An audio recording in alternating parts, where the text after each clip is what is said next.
To the quantum mechanical model of an atom. मैंने आज के टॉपिक में मैं आपको दो इंपॉर्टेंट पॉइंट्स डिस्कस करने जा रहा हूं आपके साथ में। One is D Broglie's wave equation and another one is Heisenberg uncertainty principle. ये दोनों बातें याद रखेंगे because of the discovery of these two topics, de Broglie's wave equation and Heisenberg uncertainty principle, it created a complete breakthrough over the model of an atom, over the study of an atom. Because Bohr's के model में भी बहुत सारी shortcomings थी।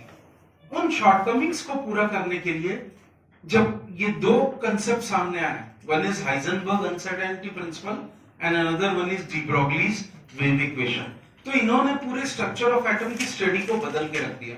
It leads to quantum mechanics or also known as wave mechanics, and it led to a new type of the study about the structure of an atom.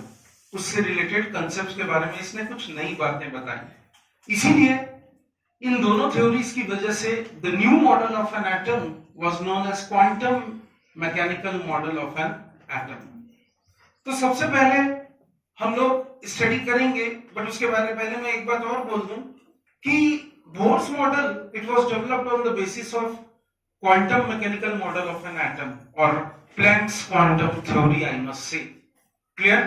तो you will find कि हमको ये दोनों concepts को समझना पहले जरूरी। कौन कौन सा? D Broglie's wave equation and Heisenberg uncertainty principle. अब मैं आइंस्टाइन की एक बात पे आपको ले चलूंगा। Let me take you to one of the concept of Einstein, and what does that concept tells us? It says, according to Einstein, in the year 1905, suggest करता है that light has dual nature.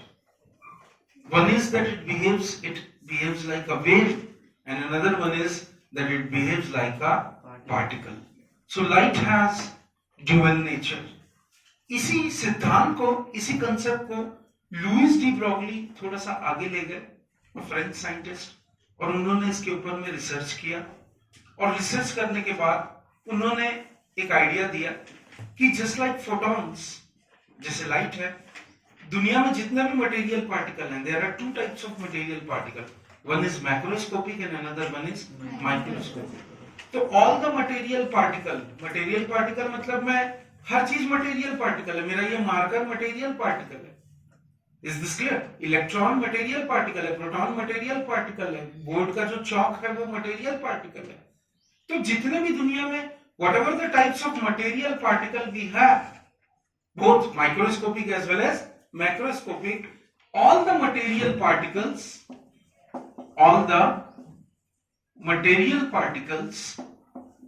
if you will see, ये दुनिया के जितने भी material particle हैं, चाहे सूक्ष्मदर्शी हो, माइक्रोस्कोपिक हो या मैक्रोस्कोपिक हो, सब में ड्यूअल नेचर होता है। ऑल द मटेरियल पार्टिकल, इसको हम लोग द्वैती पद्धति भी बोलते हैं हिंदी में, है ना? They have dual nature. What do they have? They have dual nature. Clear? And the wave associated with a particle, the wave associated with a particle, इसी वेव को हम बोलते हैं de Broglie's wave. What it is called as? The wave which is associated with a particle, it is commonly called as de Broglie's wave. This is commonly called as de Broglie's wave, जैसे मैंने आपको बताया। तो आइए, इसके बीच में एक संबंध है, एक रिलेशनशिप है, और हम उस रिलेशनशिप को जज करने की कोशिश करते हैं। ठीक है? तो सबसे पहले देखेंगे डी ब्रोगली का relationship. Let us try to see the de Broglie's relation.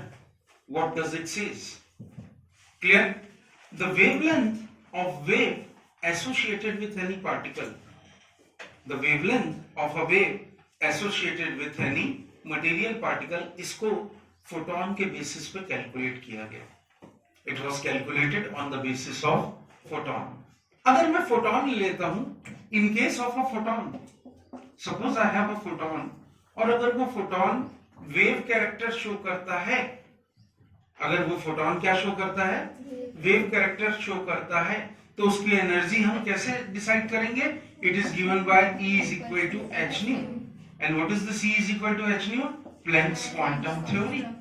Am I right or not? So this E is equal to h nu is basically the Planck's quantum theory. ये कब होगा?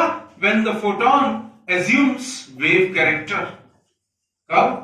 When the photon it assumes wave character. जब photon में wave character या तरंग का जो character है वो आ जाएगा, then E is equal to what? E is equal to h nu, है ना?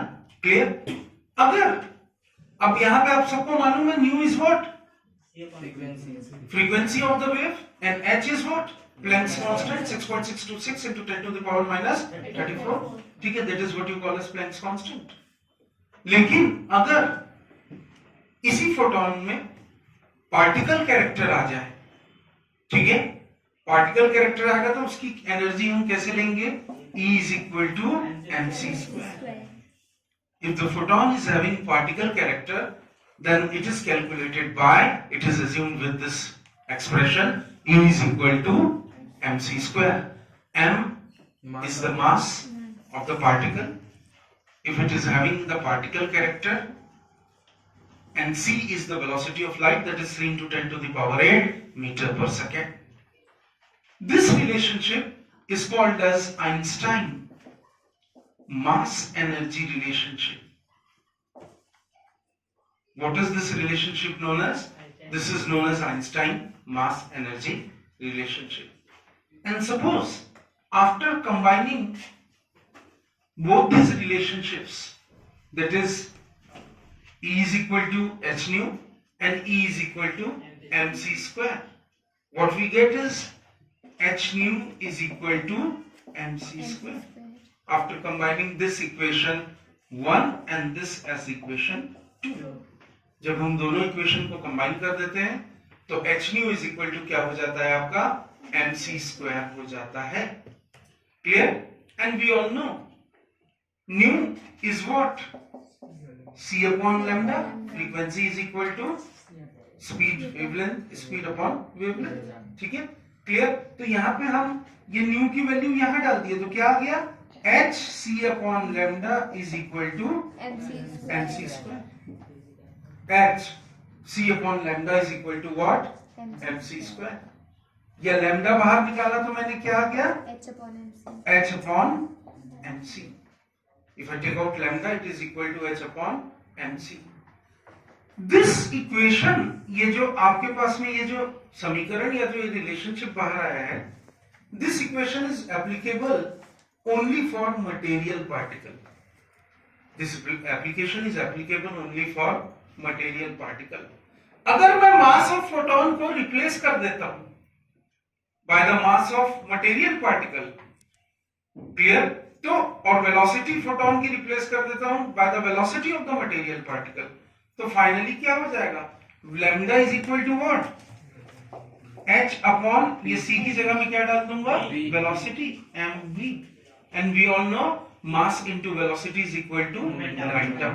तो finally lambda is equal to h upon क्या हो गया? p हो गया, and this p is momentum. And this is known as de Broglie's wave equation. This is commonly known as de Broglie's wave equation. जैसा मैंने आपको पहले ही बताया, this is known as de Broglie's wave equation.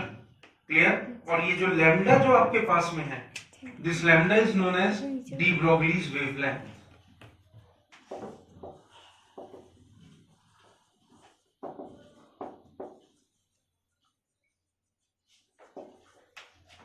This lambda is known as de Broglie's wavelength. Clear? और ये जो relationship आप देख रहे हैं, तो lambda is directly proportional to 1 upon p. Lambda is directly proportional to 1 upon p. That means de Broglie wavelength of a particle inversely proportional. De Broglie wavelength of a particle is inversely proportional to its momentum. ये इतनी बातें आपको याद रखनी है. तो de Broglie's wavelength किसको relate कर रहा है? It is relating the wave nature with the particle nature. Clear of the photon, ये चीज याद रखनी है, मैटर को ये रिलेट कर रहे हैं। Thank you.